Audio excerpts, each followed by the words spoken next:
নাগরিক সুরক্ষা থেকে চাকরির সুযোগ, ভোটের আগে কি বলছে জেন জি? বালিগঞ্জ কেন্দ্র ঘুরে দেখল এবিপি আনন্দ। জেন জি তারা কি ভাবছে, তারা আজকের পরিস্থিতি নিয়ে ঠিক নির্বাচনের আগে কি ভাবছে? তৃণমূলের নেতা হলে বলতে গেলে দুর্নীতি। দুর্নীতি কখন কোন জিনিসটাকে আমরা বলবো, যে জিনিসটা প্রুভেন। দুর্নীতি এভাবেই চলতে থাকবে এবং পশ্চিমবঙ্গ আস্তে আস্তে মেরুদণ্ড ভাঙতে থাকবে, ক্ষয় হতে থাকবে। আমার কোনো এক্সপেকটেশনই নেই যে আমি চাকরি পাবো, কারণ আমি আলটিমেটলি সব হোপ ছেড়ে দিয়েছি। আমি এখানে থেকে যেভাবে পড়াশোনা করে এগোচ্ছি, সেখান থেকে আমি আশা করি এখানে আমি ভালোভাবে একটা জব পেয়ে যাব। নারী সুরক্ষা বলতে তো কিছু নেই, নারীদের টোন টিটকিরি থেকে শুরু করে সবকিছু আমাদের সহ্য করতে হয়। আমি রাত 10টার সময় বা 11টার সময় ঘরে ফিরলে আমার তো কোনো প্রবলেম হয় না। চাকরি আমরা পাচ্ছি না, টাকা দিলেই আমরা চাকরি পাবো। আমি দেখতে পারি আমাদের কলেজে কোনো ক্লাস হয়, ফাইন্যান্সিয়ালি টাকা দিয়ে পড়তে চান তাহলে নিশ্চয়ই আপনি পাবেন। এত মানুষ, এত স্টুডেন্ট পড়ছে একটা ইউনিভার্সিটিতে, নিশ্চয়ই এর ফিউচার আছে কিছু। ইমিগ্রেন্টসরা আসতো আমাদের পশ্চিমবাংলায়, এই বাংলায় চাকরি খুঁজতে, কিন্তু এখন কি হচ্ছে, এখন আমরা পশ্চিমবাংলা থেকে দূরে যাচ্ছি। কর্মসংস্থান রাজ্যে অবশ্যই আছে, যদি কাজ নাই থাকতো তাহলে কিন্তু উত্তরপ্রদেশ, বিহার থেকে মানুষ কিন্তু কাজের জন্যই বাংলাতে ঘাঁটি গাড়ত। আমাদের যদি পেছনে কোনো নেতা মন্ত্রী থাকে তাহলে আমরা ইজিলি চাকরি পেয়ে যাবো, ইজিলি আমরা কলেজে অ্যাডমিশন পেয়ে যাবো। দুর্নীতিটা কিন্তু প্রুভেন নয়, সেক্ষেত্রে আমি কিন্তু আমার মতামত দিতে পারবো না যে ওটা দুর্নীতি। এই রাজ্যে এখনো অবধি আমার চোখে দেখা কোনো নেতা মন্ত্রী নেই যে একে আইডল বলে মনে করতে পারি। নেতা হিসেবে যদি আইডল হিসেবে যদি বলতে হয় তাহলে একজনের কথাই বলবো, অভিষেক ব্যানার্জি। পদ্মশ্রী সম্মান পাচ্ছেন প্রসেনজিৎ চট্টোপাধ্যায়। প্রজাতন্ত্র দিবসের আগের দিন পদ্ম তালিকা প্রকাশ করল কেন্দ্র। 113 জন পদ্মশ্রী প্রাপকের মধ্যে রয়েছেন এই রাজ্যের 11 জন। রাজ্যের পদ্ম প্রাপ্তদের ফোন করে অভিনন্দন জানান রাজ্যপাল। সোমবার ৭৭তম প্রজাতন্ত্র দিবস। প্রতি বছরের মতো এবারও তার আগের দিন পদ্ম পুরস্কার প্রাপকদের নাম ঘোষণা করল কেন্দ্রীয় স্বরাষ্ট্র মন্ত্রক। রবিবার 2026 সালের পদ্ম সম্মান প্রাপক হিসেবে 131 জনের নামের তালিকায় সবুজ সংকেত দিয়েছেন রাষ্ট্রপতি। পদ্মবিভূষণ পাচ্ছেন 5 জন, পদ্মভূষণ পাচ্ছেন 13 জন এবং পদ্মশ্রীতে সম্মানিত করা হচ্ছে 113 জনকে। পদ্ম সম্মান প্রাপকদের মধ্যে রয়েছেন বাংলার 11 জন। শিল্পক্ষেত্রে বিশেষ অবদানের স্বীকৃতি হিসেবে পদ্মশ্রী সম্মান পাচ্ছেন অভিনেতা প্রসেনজিৎ চট্টোপাধ্যায়। দীর্ঘ 4 দশকেরও বেশি অভিনয় জীবনে মনের মানুষ থেকে চোখের বালি, অটোগ্রাফ থেকে জাতিস্বর সহ অভিনয় করেছেন প্রায় 400 ছবিতে। আমি মনে করি এই ধরনের সম্মান মানুষের দায়িত্ব আরও বাড়িয়ে দেয়।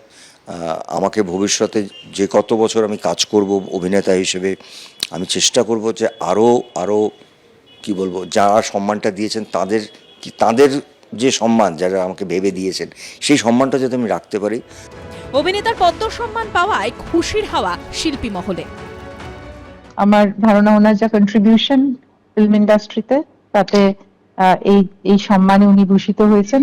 আমি অত্যন্ত গর্বিত এবং খুশি। আমার মনের মানুষ, আমি খুবই গর্বিত বোধ করছি। যাই হোক, আরো আগে পাওয়া উচিত ছিল এবং বোম্বাকে অনেক অনেক আদর এবং আশীর্বাদ, ভালোবাসা। এতদিন ধরে কাজ করেছেন এবং ডেফিনেটলি ডিজার্ভ করেন, এবং মেইন স্ট্রিম ছবি থেকে শুরু করে আজকে বদলে যাওয়া সিনেমার সাথেও যে এতটাই সমসাময়িক হয়ে থাকে, এবং হ্যাঁ, সেই জন্য তার প্রতি আমাদের সবার শ্রদ্ধা খুব বেশি এবং বাংলা ইন্ডাস্ট্রির কাছে খুব গর্বের মুহূর্ত এটা।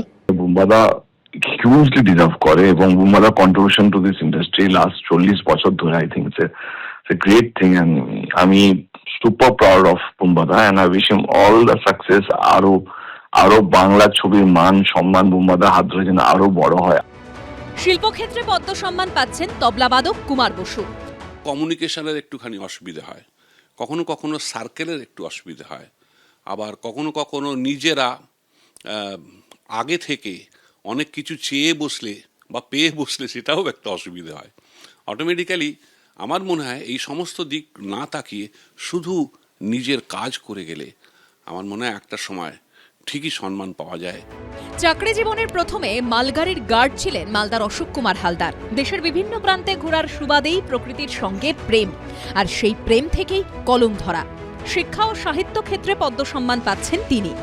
সেন্ট্রাল গভর্নমেন্টকে আমার কৃতজ্ঞতা জানাই, আন্তরিক কৃতজ্ঞতা, যে মানে যোগ্য মূল্যায়ন হয়েছে আমার মতো একজন সাহিত্যিক কবিকে গ্রাম বাংলায় থাকা।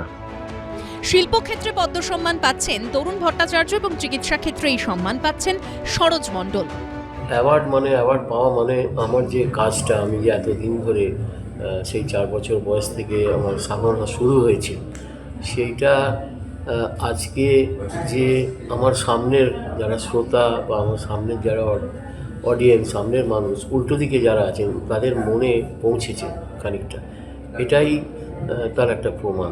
আমি ঈশ্বরের কাছে কৃতজ্ঞ যে আমি সুযোগ পেয়েছি একটা গভর্নমেন্ট হসপিটালে পিজির মতন জায়গাতে 25 ইয়ার্স কাজ করার জন্য। এখানে মূলত সাধারণ মানুষ আসে, পুয়োর মানুষ আসে, যাদের সেবা করার সুযোগ পেয়েছি এবং এই পেশেন্টদের আশীর্বাদটাই হচ্ছে আমার এই রিওয়ার্ড পাওয়ার মূল হয়তো কারণ। এছাড়া যাঁরা বাংলা থেকে পদ্ম সম্মানে ভূষিত হচ্ছেন তাঁরা হলেন গম্ভীর সিং ইয়াঞ্জন, জ্যোতিষ দেবনাথ, মহেন্দ্রনাথ রায়, রবিলাল টুডু, তৃপ্তি মুখোপাধ্যায়। শিল্পক্ষেত্রে মরণোত্তর পদ্মশ্রী পাচ্ছেন নাট্য ব্যক্তিত্ব হরিমাধব মুখোপাধ্যায়। 6 দশক ধরে 60-এরও বেশি নাটক পরিচালনা করেছেন দক্ষিণ দিনাজপুরের এই শিল্পী। লিখেছেন বহু নাটক, করেছেন অভিনয়। এটা একটা গর্ব এবং আনন্দ ভাষায় প্রকাশ করা যাবে না, কিন্তু একই সঙ্গে কোথাও একটা বিষাদের সুর থাকছে আর কি, যে উনি জীবিত থাকলে আরো আনন্দটা আরো দ্বিগুণ হতো আমাদের সবার কাছে। রাজ্যের পদ্ম পুরস্কার প্রাপ্তদের এদিন ফোন করে অভিনন্দন জানান রাজ্যপাল। 26শে জানুয়ারি লোকভবনে প্রজাতন্ত্র দিবসের অনুষ্ঠানে তাদের আমন্ত্রণ জানান। এবিপি আনন্দ, এগিয়ে থাকে, এগিয়ে রাখে।